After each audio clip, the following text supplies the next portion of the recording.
Good morning, Hallowed Haven family. This is After Dawn, the show where we sit down to have a cup of coffee with the cast, crew, and creators behind the Hallowed Haven Studios productions. I'm Saul, and I'm not joined by Virens today because we had a slight timing malfunction.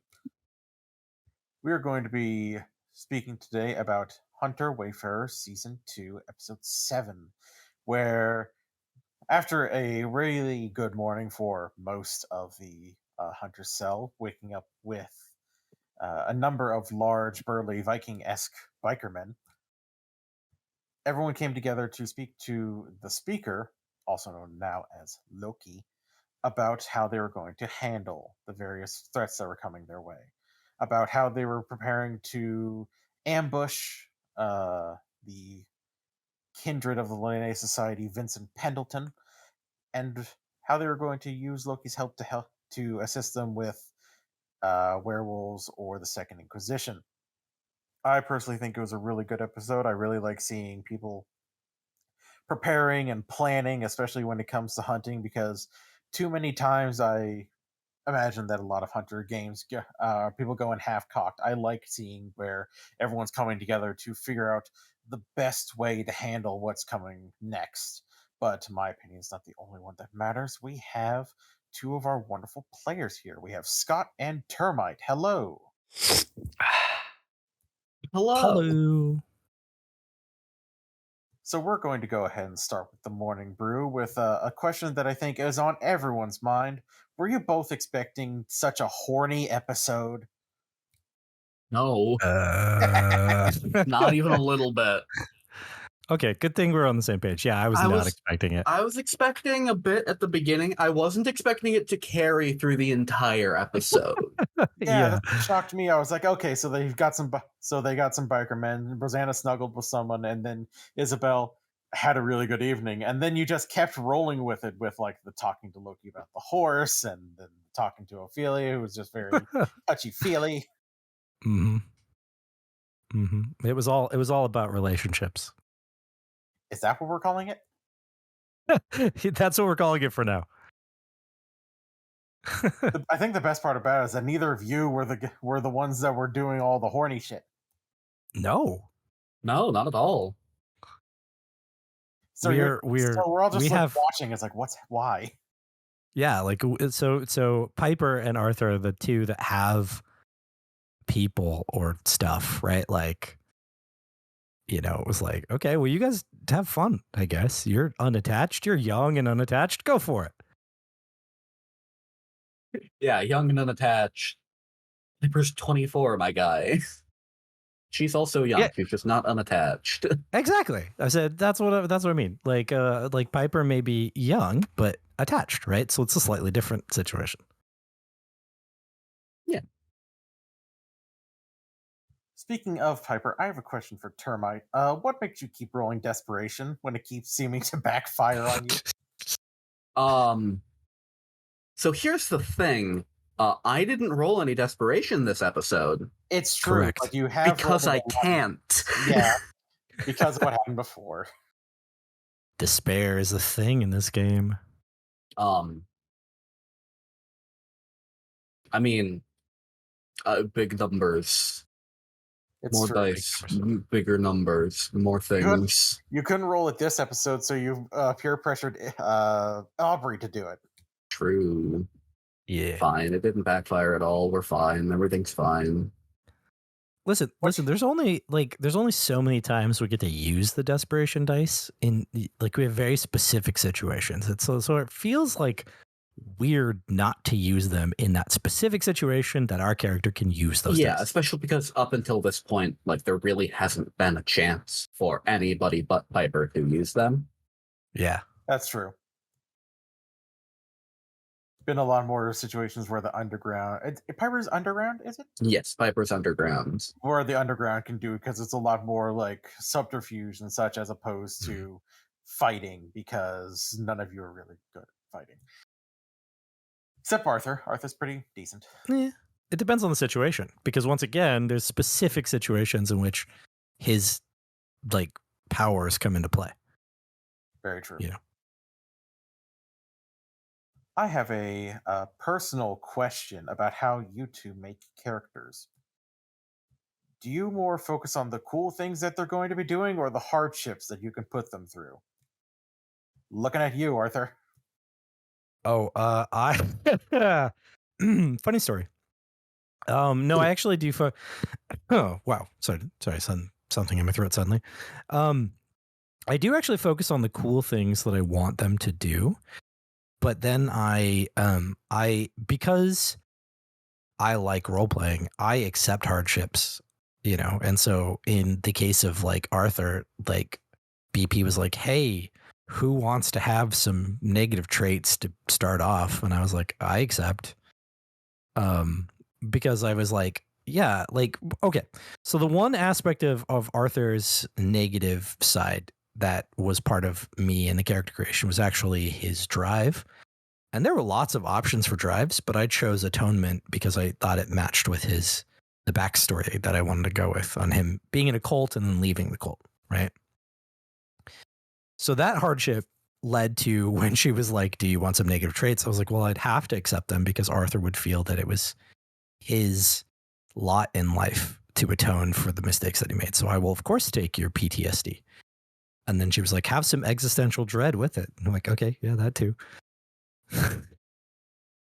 um, so no, I don't plan for characters when I make them in most games for hardships, but I do try to give them some role-playing humane aspect, and whether that be a hard thing or not. I mean, typically, right, most people do that thing of like, "Oh, my parents were killed by, ogres," when that thing, that trope that everyone sort of has. "Oh, my character's an orphan."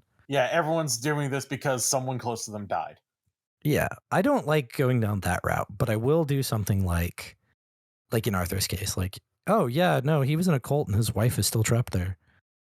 Something like that to give a cool role-playing plot aspect. But Right. as I explained, to BP when we had this conversation, I I've really never had a game master who played on those backstories too much. Like, it always has been, if I wanted to pursue some plot element related to that backstory, then I had to put effort into pursuing a plot element related to that backstory, right? It was like my thing to do, sort of on the side, or hey, when we're at this place, can I investigate something related to my backstory, right? Yeah. Never have I really had a GM that's like, "Oh, you gave me a backstory plot point. I'm going to take that and make it a whole season of something." Yeah, not used to having a lot of focus on each character and what and who they are, as opposed to just like what they're doing. Yeah. So BP does that. And I was not expecting so much. Like, the way that first season of Wayfarer went was pretty typical, in my opinion, with some cool, like, "Oh, we're going to throw more stuff into your character's development that's related to their backstory." That's pretty typical. Um, and then, like, we came across the cult and I'm like, I'm going to spend time investigating it myself, right? That's typical. But when it comes to, yeah, now we're just going to dig into your backstories, was not expecting that at all. I get you. My characters are my little drama puppets. Yeah, that's what I expect. That's what I was thinking. That's what I thought. Yeah. There's a lot of shit going on in Piper's background. As has come up, she's made a lot of enemies. Mhm. So many enemies. And She's just really keep good at the list just keeps growing. um and yeah, definitely, like, I had an idea of the cool things that I wanted her to be able to do. And like, I built the mechanical aspects of the sheet, and I was like, okay, cool. Now, why does this make sense? And then I put as much trauma into that as possible. And here we are. Yeah. That sounds about right for a Hallowed Haven Studios character. Hell yeah. So, with all of the preparations and all of the work you did this episode to prepare for the next, do you have any predictions for what's going to happen next episode now that you've all geared up and hyped yourself up? Do we get to talk about that with you in the room? I'd be, well, not the most in detail predictions, but I mean basic ones. Up to you. if you'd rather just not just tell me no because of what's going to be happening next episode, then that's probably fine as well. Bold of you to assume that my character is actually planning anything. That's fair. Yeah. No, I mean, we have a plan, but of course, as with any good plan, it's not going to go the way we have, decided it to go. Yeah. Yeah. So my predictions are that we're going to have a really interesting interaction with Vincent and whatever entourage he has with him. That's about my only prediction. Yeah, that's really all I've got, because we have a plan. But none of us are good at sticking to plans. Correct. It's going to go right off the rails the moment something else comes up. The best plans never last first contact with the enemy. Exactly. Correct. So, I mean, I can predict that we'll have something interesting, that Vincent will pull some rabbit out of a hat or something that will cause us to go like, whoa, change of plans. Damn, in the exact magic. opposite. Damn Yeah. magic. Yeah. Right. Yeah, we'll just go in the complete opposite direction of what we planned. How about that? See, here's the thing. Your enemy can't anticipate what you're doing if not even you know what it is. Exactly. They can't read your mind if there are just no thoughts. Yep. If all it is just, this is the song that never ends. Or like the Wii lobby music. Yeah, exactly. Bad. Anyway. We're going to stop there so we don't get the MC8. Yeah, no Nintendo, no. Anyway. Given what Arthur had to go through at the beginning of the episode, running into the RV and finding a large Viking man in boxers just making breakfast for a person that he might have feelings for. What's the most, in reference to that, what is the most awkward moment you've ever experienced as players or just in general? Oh man, I have so many awkward experiences. You have no idea. So it's really easy to be awkward. Like, I think everyone has experienced awkward moments. Yeah, I don't really I've got so many. How do I pick one out of the many awkward moments? Well, yeah, I guess I have one that I always seem to remember. And even though it's a thing that I shouldn't really worry about anymore ever, there was a really awkward moment for me in middle school where I was trying to talk to one of my, it was a music teacher, about a song that I had heard that was in a foreign language. And it was on a CD that I owned. And the teacher had spent the whole day teaching this one song to us, and it was in a foreign language. That's why I was trying to talk to her, right? And I guess the miscommunication happened in that she thought that I had the song that she'd been teaching all day on a CD. And she wanted me to bring it in. Oh boy. That's awkward. Yeah. Yeah. And so I did bring the CD in, and she played the song, and it was not the song. And everyone thought it was weird. And everyone thought that I had just wanted to bring in some random song. And so it stuck with me as this really awkward moment where she was like, what is this? And I'm like, this is that song that you wanted me to bring in. And it didn't occur to me, the miscommunication, until after the song was over and everyone was like, what did we just listen to? What's happening here? Am I having a stroke? Yeah. So here I was at the front of the class being like, yeah, so that was the song that I have on a CD. And that was a very awkward moment. There you go. Awkward moment. Yikes. My most awkward moments, I'm pretty sure I can't talk about on this show. Oh, I have a lot of those too, but I figured that we shouldn't talk about that. Yeah, we're keeping it within a certain rating. Yeah. But yeah, I mean, just in general, if I'm ever involved in any sort of social situation, because God forbid I know how to act in those. But I can't really think of anything specific that's, suitable for me to talk about here. Yeah, we're just gonna assume that you never have awkward moments and that you're perfect in every way. Yeah, everyone's just bleep out the next 30 seconds. Okay, so. Dear God.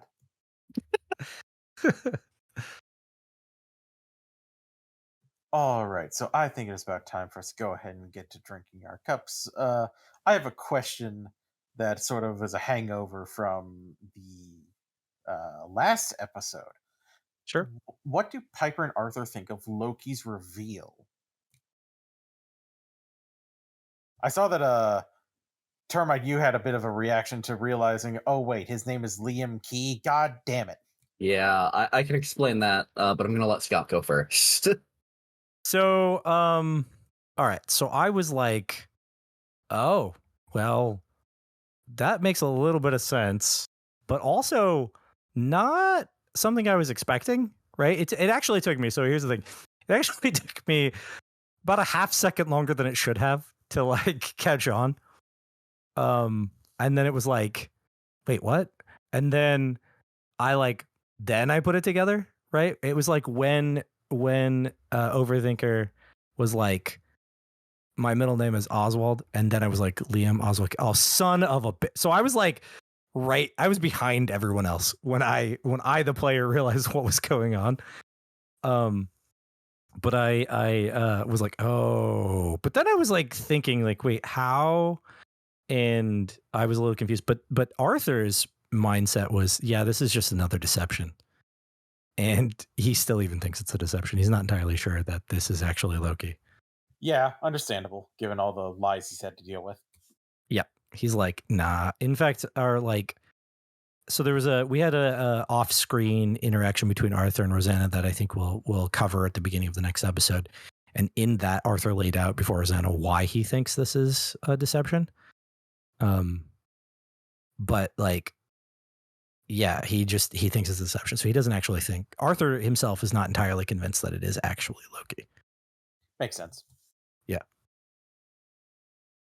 So, as some of our patrons may know, I play the now main villain of our Scion Chronicle Apotheosis.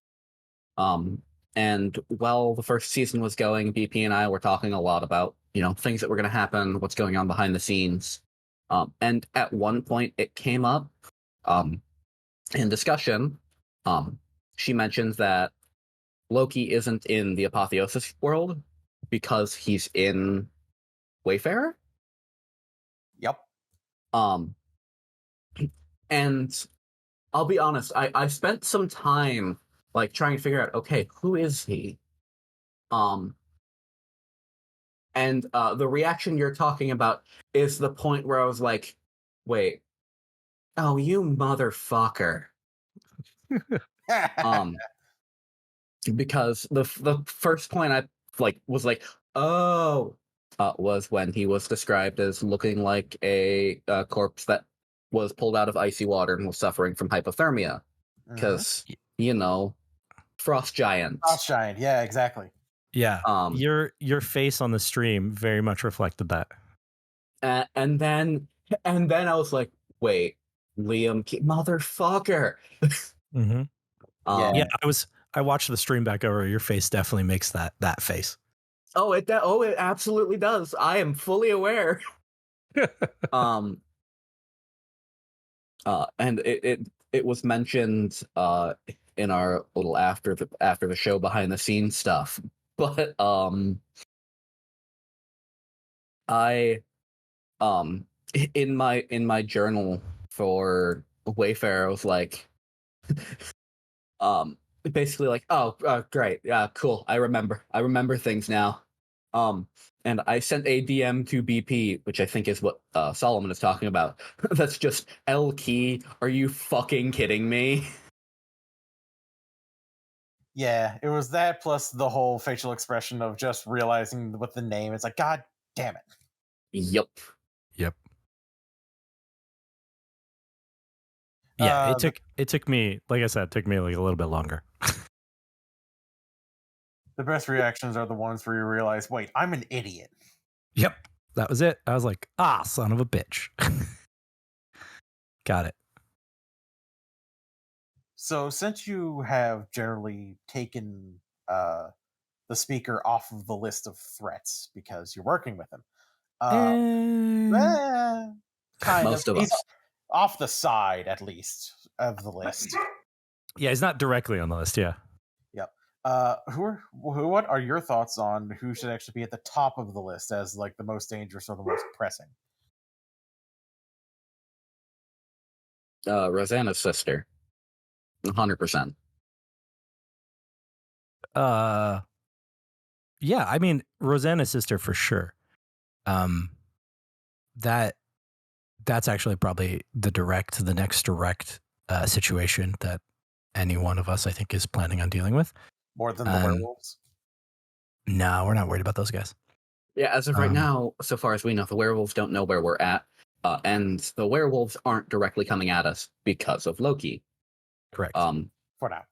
That'll change. That'll change. That will obviously. change, but as of right now, the member of the Second Inquisition being after us is kind of a bigger problem for us because she's actively trying to get us because she's a bitch. Yeah, for lack of a better thing. Yes, absolutely. So Rosanna's sister Rin is definitely top list. Now, if we're talking about Arthur, Loki isn't really off his list. He's still there. He just moved down in priority level. Yeah, I mean, he can definitely still be a threat.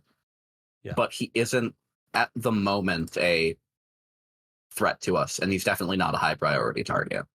Yeah. I kind of imagine everyone's taking him, kind of just like taking him off the list or like cross him out, and Arthur's still just like put him down at the bottom of the list in crayon.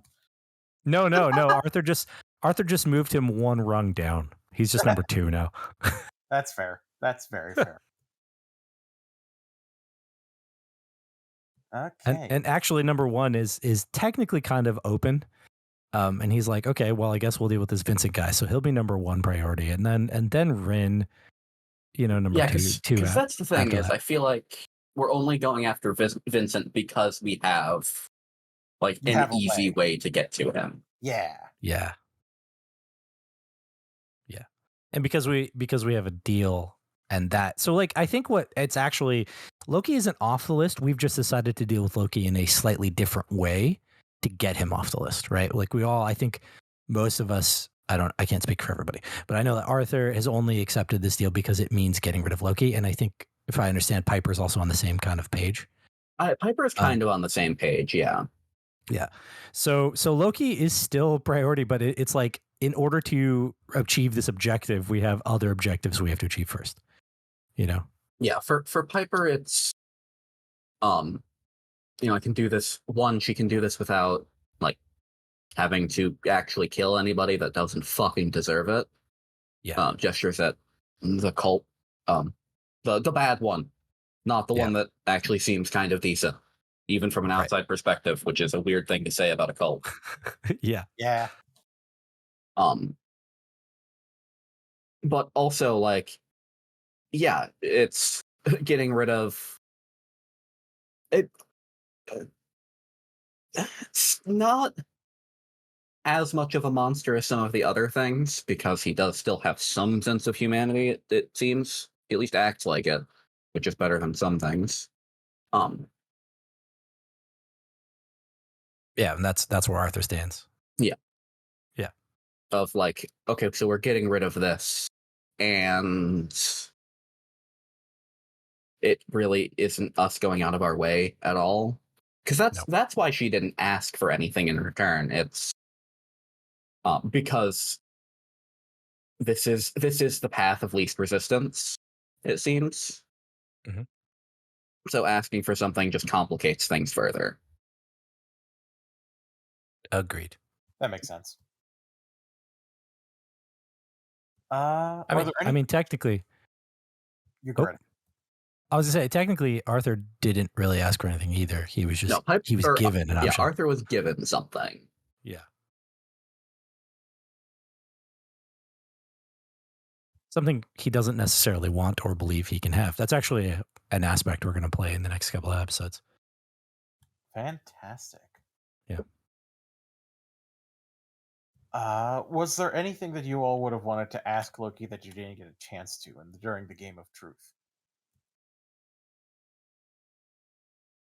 Ooh, that's a good question.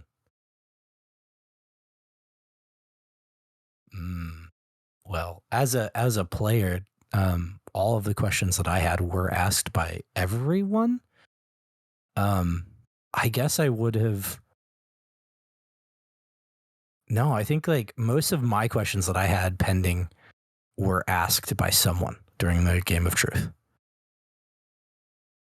Fair enough.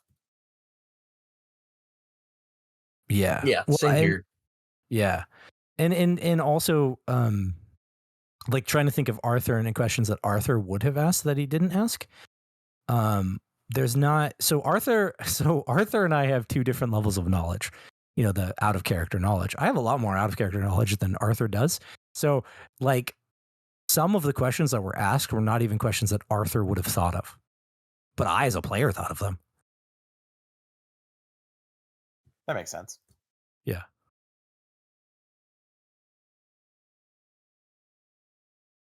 And I'm guessing the same for Termite and Piper.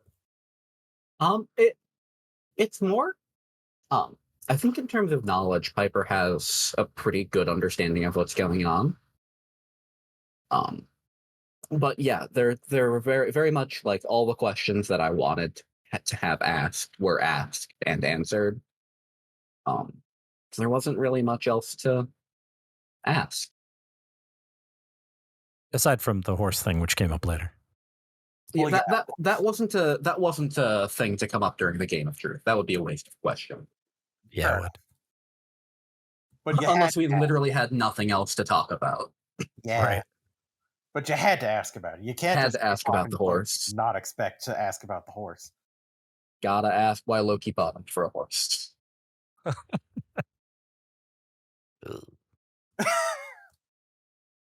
I have a question for Termite.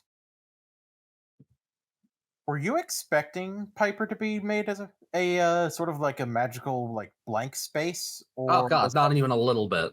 Oh, okay. That was something that was given to me after, I think it was after session 1. Let me through. When was episode 1?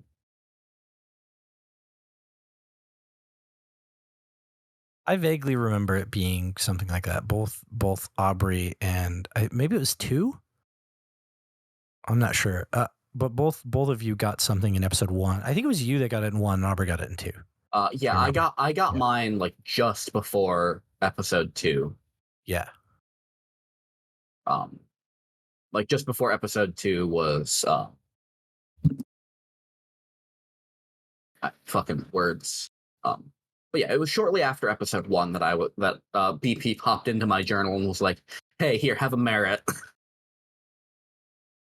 And I'm sure it's fine, and there's no reason behind it. Absolutely none. Well, and going to be peachy. I did find that interesting because I was wondering about that because I think both Arthur and Rosanna were given like a merit in their like 0.5s, and so I wasn't sure if that happened for you guys. So that might have been what happened in the show. Yeah, I think that's part of what it was. Yeah. Yeah. Because like Arthur's soulmate thing that came up in 0.5. And I feel like Rosanna's came up either 0.5 or 1 where she gained a merit from BP.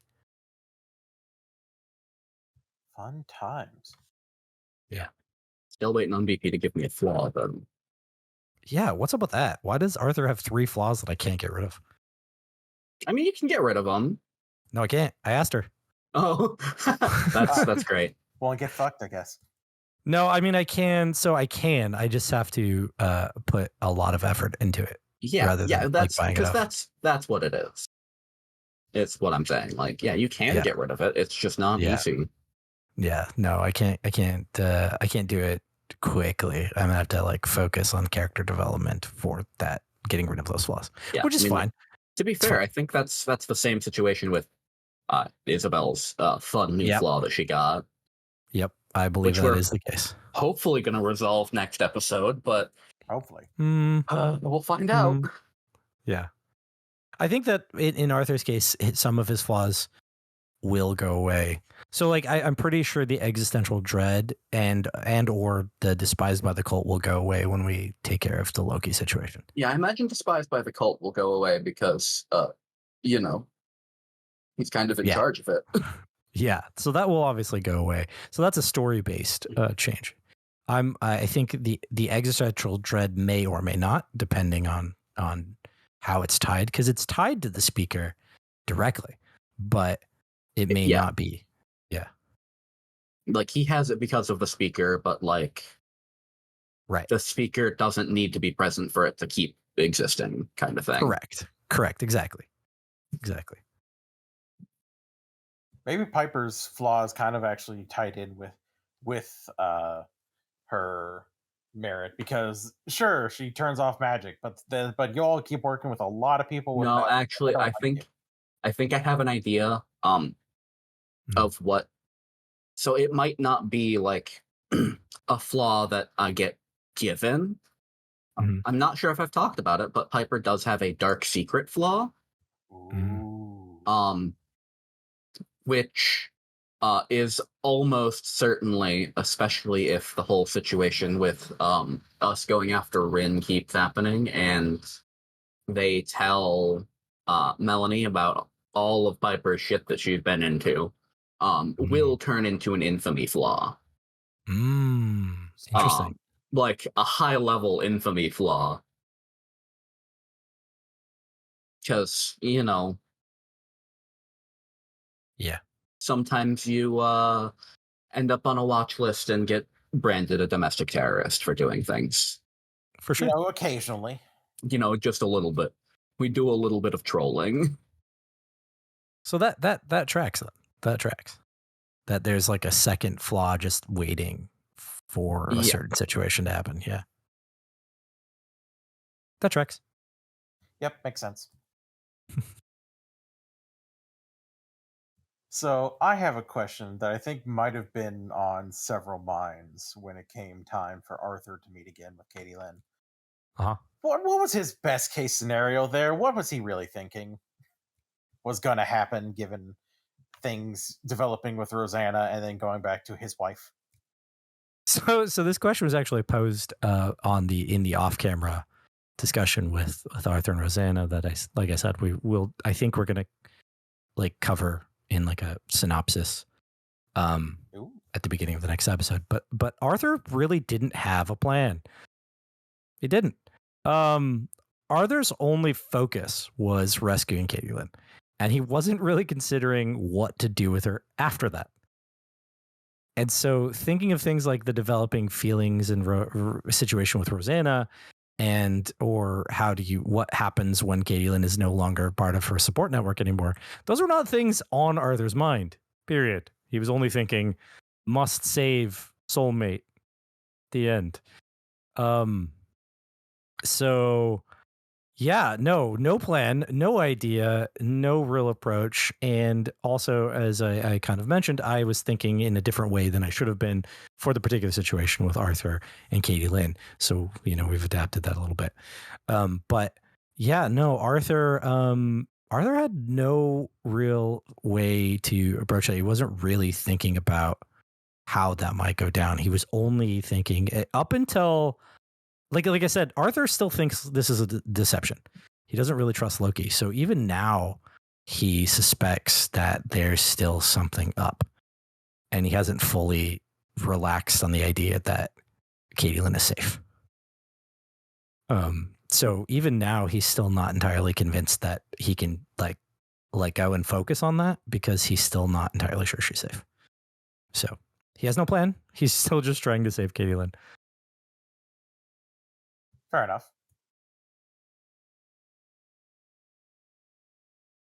All right. Well, I think it is time to move on to spilling the tea, where we are going to talk about some of the more what the fuck moments of the episodes, and this will be a bit more free form, where of course you guys can ask questions of each other, or feel free to ask questions of me, or pose questions for me to talk to others about later on.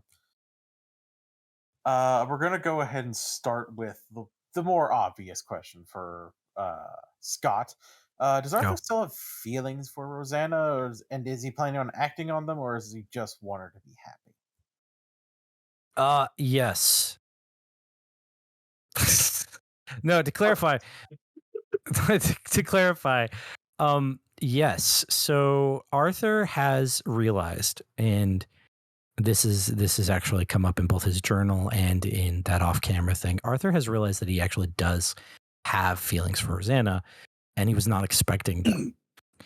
And so his approach to it has been all wrong because he wasn't A, recognizing them until much later than he should have been, and then B, doesn't know what to do now, especially after her confession that she's never been in a relationship, because that kind of situation is sort of that whole thing that kind of happens in the cult with newcomers, right? And so his expectation would be that he and Katie Lynn would help work through her thing until she was ready to be in a relationship, but he doesn't have Katie Lynn to help him with that. So he doesn't know what to do about these feelings. He also doesn't know how to deal with them, because when Arthur, going back over his journals, because I did recently from all the way back, when Arthur started to realize that he had feelings for Katie Lynn, or for Rosanna, he originally thought that he was just projecting Katie Lynn onto Rosanna because they're similar in many ways.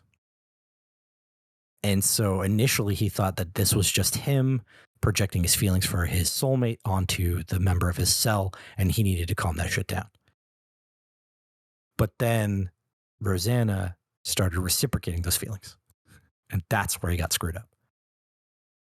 So, does he have feelings for Rosanna? Yeah, he does. Does he want her to be happy? Yes, he absolutely does. And based on the more recent conversations they have, that's his only avenue at this point. He realizes he needs Rosanna if he wants to be an effective hunter, because on his own, he's dumb. He doesn't know how to handle these situations. Because all he wants to do is kill it, right? Just destroy the thing, and everyone else has to keep him in check. And so without Isabel and Piper and Rosanna, he is going to screw it up, and he knows this.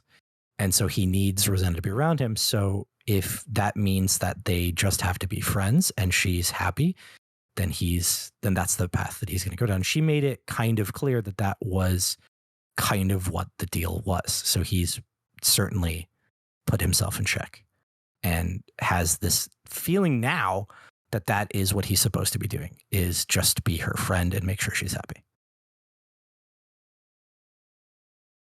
gotcha. As you had said before, Arthur's very focused on just destroying the monster, killing the unclean, or however he wants to put it.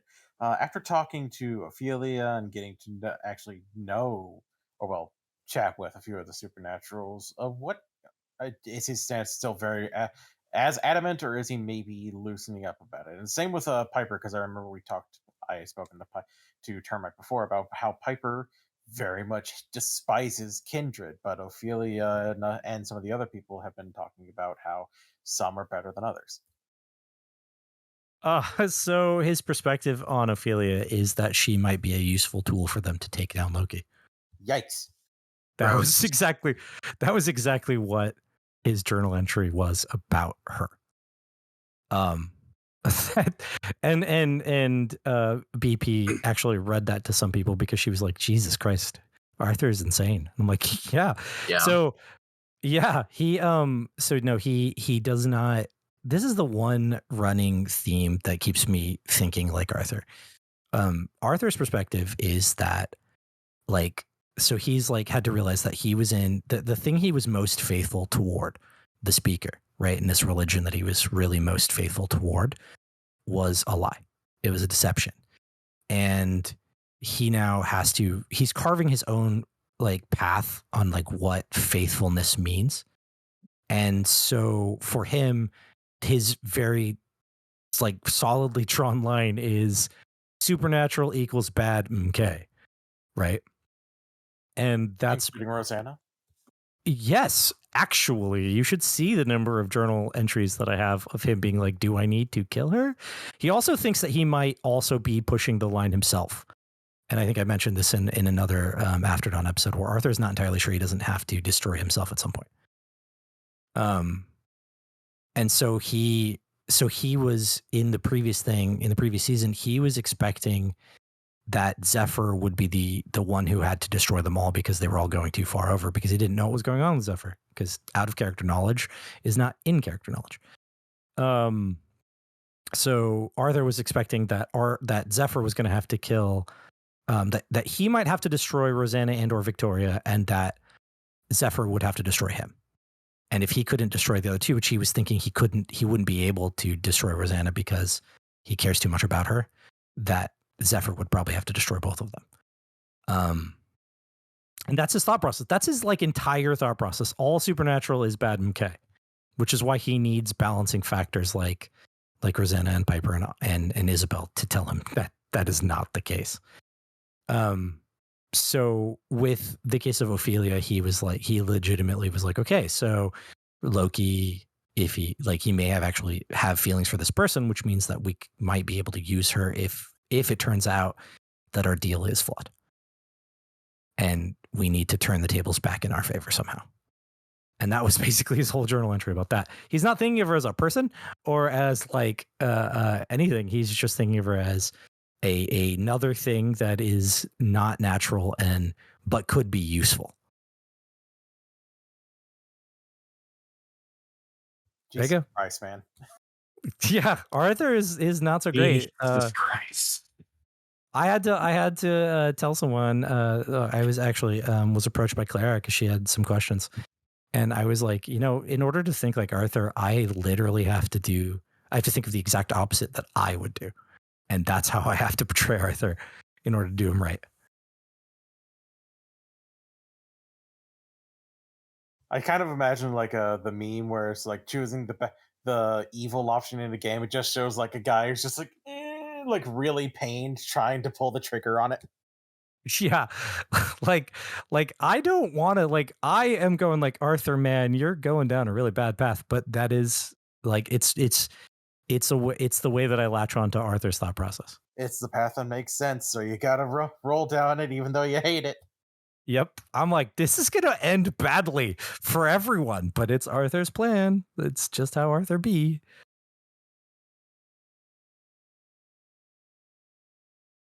Piper still hasn't had any reason to shift her opinion about Kindred. Makes sense. So she's still very much on the, okay, so we kill all these things, right? Yeah, exactly. Right? Correct. Hello? Arthur gives thumbs up. Other supernaturals, she doesn't feel nearly as strongly about, because she's seen examples of them trying to actually help people and, not just be literal parasites that seem to do nothing but bring down everything around them. That's fair. Which, again, is really funny because I can guarantee that a lot of her circles are probably either Nosferatu or Bruja. Oh yeah, just chock full of the shit she hates. Mm-hmm. Isn't it Bruja? Did you guys see that? No. World of Darkness. They're fucking wrong. Officially released the thing saying that it's pronounced Bruja. They're wrong because the word stemmed from brujeria, which is Spanish. Yeah, it's Spanish for witchcraft. Witch, yeah. I know it does, but they clarified that it's actually not. It's a Polish word, not a Spanish word. That might be fair, but also they're wrong. It's been too long. You can't just do take backsies now. Point taken. But there are canon references where they pronounce it as an H. Yeah. So. Yeah. No, yeah, it was a thing. I just thought it was funny that was like an official like video that they posted up on their social media, and I was like, that's like that thing where they were like, it's actually pronounced Camarilla, and everyone was like, no, it's not. Yeah, go fuck that one. I could see that one. I could also see it, but no, because of where it stems from. But sure, they're wrong. Yeah. God, it's the whole GIF versus GIF thing all over again. Yeah, it really is.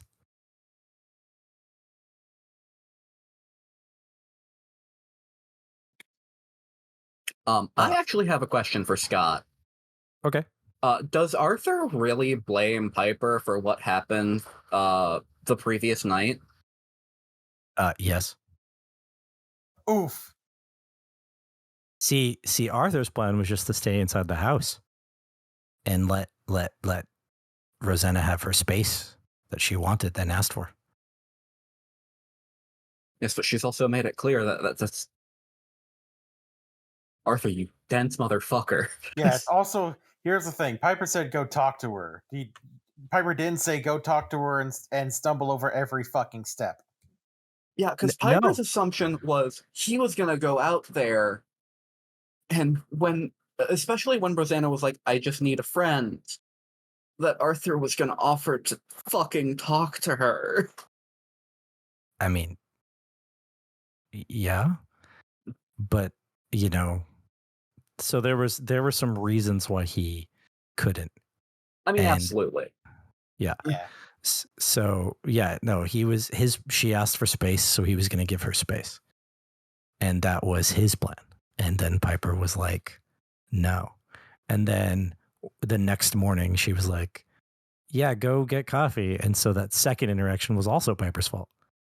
And so he's See, like, that's fair.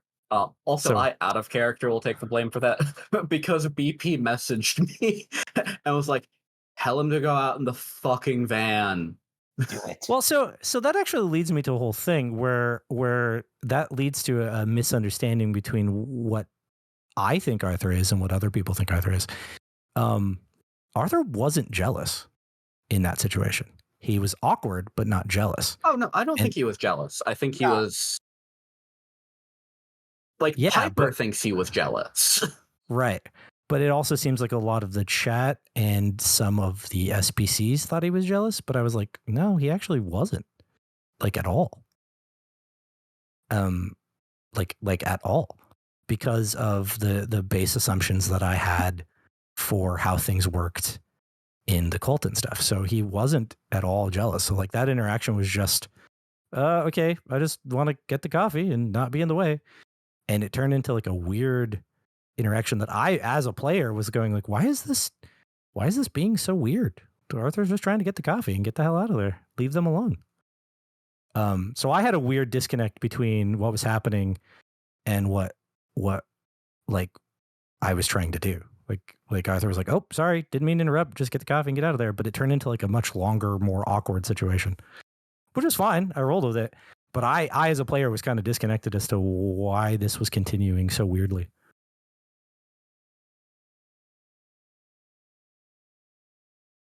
Because I didn't think Arthur was jealous at all, but lots of people did. Fair enough. Yeah. I actually have another question for both of you. So I think I know the answer to this, but I would just like to get it on the record. Who's worse, the monsters that cause a handful of deaths, or the Inquisition that kill streets or like entire suburbs as collateral damage? Both. In the Inquisition, they're worse. Ooh, Both. both. They're equally as bad. No, I mean, so is this a question for me as Scott or as Arthur? Both. I'll take it as both player view and view in character. Okay. So my thought process is that both are bad. That's Scott's perspective. Both Yes, are equally bad, and both need to be stopped. Arthur's perspective, however, is that sometimes you gotta break some eggs to make an omelet. Though there is a level of extremity that probably doesn't need to happen here. gotta break 3 dozen eggs to make 1 omelet. Yeah, exactly. Gotta burn down an entire nightclub full of like hundreds of people to kill one vampire. Yeah, You that know. might be overkill, right? But if the Second Inquisition tried to explain it to Arthur as in like, well, we didn't mean to burn down the nightclub. We were just trying to kill the 2 blank bodies or kindred or whatever that were there, and it just so happened that everybody died. He'd be like, yeah, that happens. Yeah, I could see that happening. because Arthur might do that same thing accidentally, right? But it Wow. depends on how they approach it. If they're like, yeah, all of those people needed to die because they were around Kindred, he might be like, whoa, okay, hold on, that's just overkill. that's a problem even for me. Yeah, that's a bit Yeah. much, even for me. Think about that Yeah. for a second. Yeah, come on now. I even Arthur, like, that's a little bit extreme. Maybe calm it down. And if I'm being the reasonable one, you done went too far. You done fucked up. Yeah, think about that for a goddamn second. Arthur's the one that thinks you're fucked up. Yeah. Yeah. I, as a player, also feel that both of them are wrong and bad and need to be stopped. But I think there's a certain level of callousness and the fact that it's coming from people that think that they're doing the right thing with the Inquisition, and the fact that they tend to kill more people on average because at least supernaturals don't have people hunting them down if they try to kill people.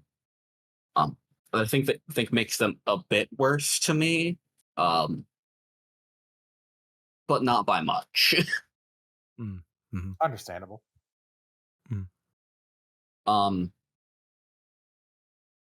Piper just fucking hates the Inquisition.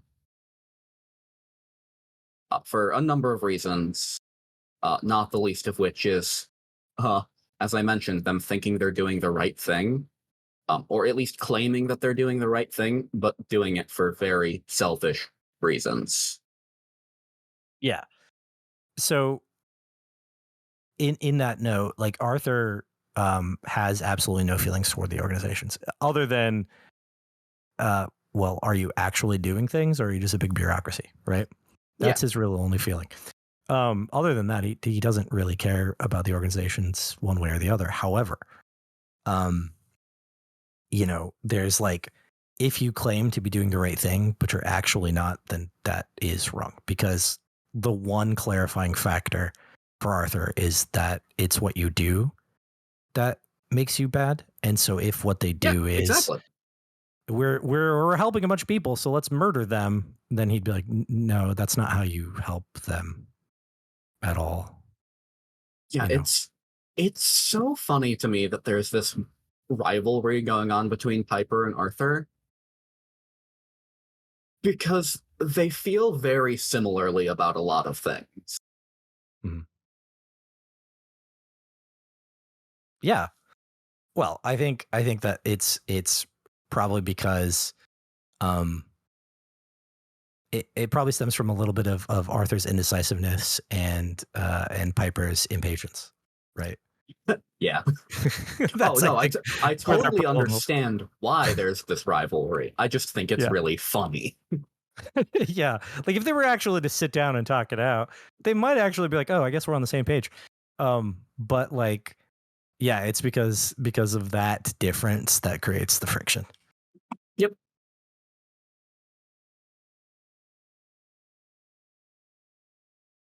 Okay, I actually have a question for Termite.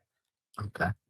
If Piper were to find an example of a kindred who is trying to help people, would that maybe clash with them, or would they just assume that it's just a matter of time before the kindred hurts someone? I think it would definitely shift her opinions at least a bit. Because she's not like dead set, oh, these are evil. Her experience is just that they don't try to be good. They kind of accept, like, okay, well, we're monsters, so we're gonna be monsters. So I think an example of a kindred trying to actually do good and help people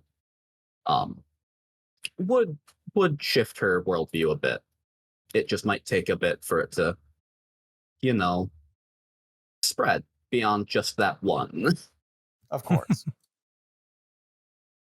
And if we were to look at it from Arthur's perspective, he would just go, "Yeah, this is a ploy for them to be able to get access to blood or something." That's what this is. Obviously, it's just a clever ruse. Right. So the other side of that would be like if that were to happen, and Piper was like, "Well, maybe they're not all bad." Arthur would be like, "No, they're bad. They're bad. They're still Stick with bad. me, Piper. Stick with me here." Don't lose me here. Yeah, because that's the thing is, like, Piper has no strong feelings about the fact that they need blood to survive. Like, that's whatever. It's like it's unnatural, obviously, but like her perspective is okay. So it's just the same as us needing to like eat. So like that part isn't bad. It's all the other shit that they do, like gestures at shadow government. Or, the really evil rituals where they're trying to consort with demons and shit. Yeah. Or, that guy that hunted her down and then blew up her apartment before killing her mother in front of her. That kind of thing. Yeah, that would do it. Yeah. Yep, that'll do it.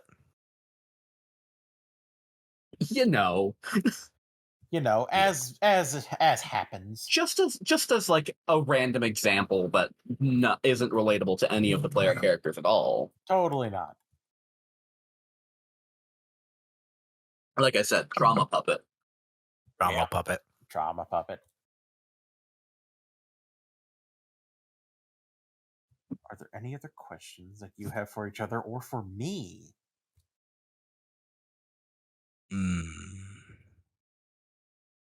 I had a question, but Termite's question about whether or not Arthur still blames or does blame Piper sort of kind of went down that avenue of what the question was about.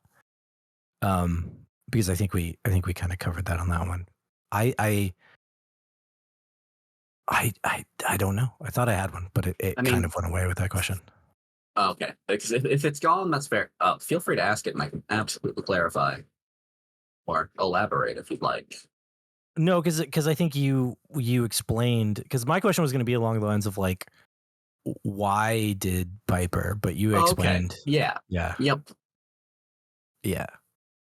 Because it did make things worse for Arthur in both. Yeah. Because go ahead. I was saying, well, the fallout from that was like not only was Rosanna pissed off, but so was Katie Lynn. Both of them. So that rough night he had is because Katie Lynn basically was like, "I'm not going to talk to you." I know. As a player know. Piper wasn't expecting that to happen and wasn't thinking of that possibility. Right. Yeah. And I think we got that sort of worked out because like it was rough. And so, but as like players go, I thought it was fine because it did create more drama for Arthur to deal with. Right. Yeah. So it was neat on screen stuff. It even gave us that little bit where Loki and Katie Lynn would talk to each other. So like, I appreciate it as players. I, as a player, was not expecting that to happen. I was too. Yeah, I actually like that whole bit, like when it was like, okay, Arthur's gonna go out, like in the back of my mind is like, fuck, Katie Lynn and Loki are here. They're definitely gonna see this interaction. Well, so I was figuring that they were probably gonna see it. I wasn't expecting camera pan, stage left, them watching the whole thing happen. I was expecting Loki at least to see it because he's I mean, bare minimum, I figured Loki was going to know about it. Yeah. So yeah, I wasn't surprised when the camera panned. Like I was like, because that'd be good storytelling, and there it was, and I was like, yeah, I expected this. I can't believe you've done this. I can't believe you've done this very thing that I was hoping would happen. Yeah, right. So good storytelling would be now we get a cutaway scene between SBCs. And then there it was, and damn it. Yeah, how dare I suspect that BP is a good storyteller, because she is. What? Tell her we said this. I mean, she's gonna probably listen to this. Oh, she will. Yeah. Yes, but she can argue with 3 of us. It's true, yeah. But But yeah, no, it was neat as a player. It really sucked for Arthur. it Made his really life. sucked for Arthur. Oh yeah, it sucks. These last couple days have really sucked for Arthur. They really, really have. Welcome back to the cult. Now we're just gonna stab you in the soul. Yeah, like there's this whole thing where I was actually thinking about it. This is actually an interesting point. It's not really a question for this, but it is a key moment. So the deal is that if things continue the way they're going, Arthur will be permanently in despair because maybe not technically, but in season 1 he lost one of his touchdowns. And it looks like he's about to lose a second one. And he only has a third, which is some dude he owes money to who asks him for favors. And that's who his third touchdown is. And I'm like, and since BP hasn't played that at all, it effectively doesn't exist. And so I'm like, there's this point where Arthur has no touchdowns, which in Hunter terms means that he's permanently in despair until he gets another touchdown. Permanently in despair, and you can't regain any willpower. Correct. Hooray! So I was like, oh man, this isn't going well for Arthur at all. Arthur's having a bad time. Yep. Like a real bad time. So that's a mechanics thing that I was thinking about. Like, oh man, season 3 might just be Arthur just turning into. You guys have seen Angel, right? Like Wesley near the later stages of Angel, where he's just this like angry, murdery guy. That's where Arthur's headed. Oh, great. Yeah. Arthur's going to be the villain of season 3. Yeah. No, I mean, I think that we have ways to work around that, but like, it's not going well. Yeah, for sure. Not going well at all. But yeah, we'll see how it goes. That we will. All right. Well, I think with that is a good enough spot to wrap up. I would like to thank everyone for listening in. These episodes are dropped Thursdays at noon for the $5 plus tier on our Patreon. They're released to the public a month later. So if you want us to stay up to date with your talk news for Hallowed Haven Studios, think about subscribing. I'm Saul. Have a good day, everyone. Bye. Bye.